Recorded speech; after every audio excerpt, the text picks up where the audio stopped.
غزوہ حنین یہ ہوا شوال المکرم 8 ہجری کو۔ حنین یہ ایک مقام ہے مکہ اور طائف کے درمیان۔ چونکہ حنین کے مقام پر یہ جنگ ہوئی، اس لیے اس غزوے کو کہتے ہیں غزوہ حنین۔ غزوہ حوازن بھی اس کو کہا جاتا ہے، کیونکہ جو قبیلہ تھا اس کا نام بنی حوازن تھا۔ اس جنگ کا پس منظر یہ ہے کہ مکی مدنی آقا حبیب کبریا صلی اللہ علیہ وسلم نے رمضان المبارک 8 ہجری میں مکہ مکرمہ فتح فرمایا، کفار کو عام معافی دے دی اور دلوں کی دنیا جیت لی۔ لوگ گروہ در گروہ خوشی خوشی اسلام قبول کرنے لگے۔ اب عرب کی میجورٹی اسلام سے وابستہ ہو گئی، مگر جو حنین کے رہنے والے 2 قبیلے تھے، حوازن اور ثقیف، انہوں نے اس کا نیگیٹو امپیکٹ لیا فتح مکہ کا۔ یہ لوگ بڑے لڑاکا تھے۔ جب مکہ فتح ہوا تو انہوں نے کہا کہ اب تو مسلمانوں کا اگلا نشانہ ہم لوگ بنیں گے۔ تو جنگی جنون ان کا جوش مارنے لگا۔ قبیلہ حوازن اور ثقیف نے اپنے تمام قبائل کو جمع کیا، سرداروں نے آپس میں مشورہ کیا، مالک بن عوف نصیری کو لشکر کا امیر بنایا۔ اس کی قیادت میں یہ مسلمانوں پر حملے کی تیاری میں مصروف ہوئے۔ یہ لوگ اپنی عورتوں، بچوں، جانوروں تک کو میدان جنگ میں لے آئے تاکہ کوئی سپاہی بھاگے نہیں۔ جب پیارے آقا صلی اللہ علیہ وسلم کو ان کی جنگی تیاری کا علم ہوا، آپ نے بھی شوال 8 ہجری میں 12,000 کا لشکر جمع کیا، 10,000 مہاجرین و انصار اور 2,000 وہ تھے جو نئے مسلمان ہوئے تھے۔ پیارے آقا صلی اللہ علیہ وسلم جب اس لشکر کو لے کر بڑی شان و شوکت کے ساتھ حنین کے طرف روانہ ہوئے تو فوج کی کثرت، اس کا جاہ و جلال دیکھ کر بعض نے کہا آج بلا ہم پر کون غالب آ سکتا ہے۔ اللہ تبارک و تعالیٰ کو یہ بات پسند نہیں آئی۔ انجام یہ ہوا کہ جب مسلمان رات کو ہی وادی حنین پہنچے، منہ اندھیرے جنگ کے لیے نکلے ہی تھے کہ وہاں چھپے ہوئے غیر مسلمز نے اٹیک کر دیا، تیروں کی بارش کر دی۔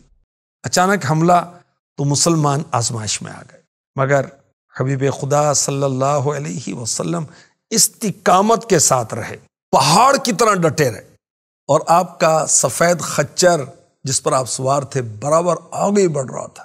سید عالم صلی اللہ علیہ وسلم نے اپنی سواری کو کفار کی طرف بڑھایا۔ اپنے چچا جان حضرت سیدنا عباس رضی اللہ عنہ سے فرمایا کہ صحابہ کو پکاریں، کیونکہ ان کی آواز بلند تھی۔ انہوں نے پکارا یا معشر الانصار یا للمہاجرین، اب سب انصار مہاجرین لبیک کہتے ہوئے حاضر ہو گئے۔ اتنی تیزی کے ساتھ دوڑے کہ گھوڑے ہجوم کی وجہ سے مڑ نہیں سکتے تھے، تو انہوں نے اپنے لوہے کے لباس جن کو زرہ کہتے ہیں اتار کر پھینک دیے اور گھوڑے سے کود کر نئے جوش و جذبے کے ساتھ لشکر کفار پر ٹوٹ پڑے۔ اچانک جنگ کا پاسا پلٹ گیا، کفار بھاگ نکلے، کچھ قتل ہو گئے، جو رہ گئے گرفتار ہو گئے۔ قبیلہ ثقیف کی فوجیں خوب جم کر مسلمانوں سے لڑتی رہیں، یہاں تک کہ ان کے 70 بہادر کٹ گئے۔ لیکن جب ان کا علم بردار عثمان قتل ہوا تو ان کے پاؤں بھی اکھڑ گئے۔ 4 صحابہ شہید ہوئے، حضرت احمد بن عبید، حضرت یزید بن زمعہ، حضرت سراقہ بن حارث، حضرت ابو عامر اشعری رضی اللہ عنہ۔ میرے آقا علیہ الصلوۃ والسلام نے اپنے دستے مبارک میں کنکریاں لیں میدان جنگ میں اور غیر مسلموں کے چہرے پر ماری اور فرمایا شاہت الوجوہ، چہرے بگڑ جائیں۔ ان کنکروں کا سنگریزوں کا مارنا تھا کہ کفار بھکلا گئے، بھوگ گئے۔ اللہ پاک نے اپنے پیارے حبیب صلی اللہ علیہ وسلم کے ہاتھ فتح کا جھنڈا بلند فرما دیا۔ قرآن کریم میں غزوہ حنین کا ذکر ہوا، کیا بیان ہوا؟ لَقَدْ نَصَرَكُمُ اللَّهُ فِي مَوَاطِنَ كَثِيرَةٍ وَيَوْمَ حُنَيْنٍ، بے شک اللہ نے بہت سے مقامات میں تمہاری مدد فرمائی اور حنین کے دن۔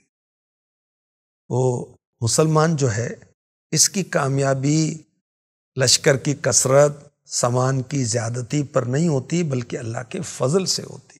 امام احمد رضا خان اعلیٰ حضرت کا ایک شعر سناتا ہوں۔ میں تیرے ہاتھوں کے صدقے کیسی کنکریاں تھی وہ، جن سے اتنے کافروں کا دفعتاً منہ پھر گیا۔ یہ غزوہ حنین کی بات ہے کہ میرے آقا علیہ الصلوۃ والسلام نے کافروں کا منہ موڑ دیا اور اسلام کو ایک اور عالی شان فتح نصیب کی۔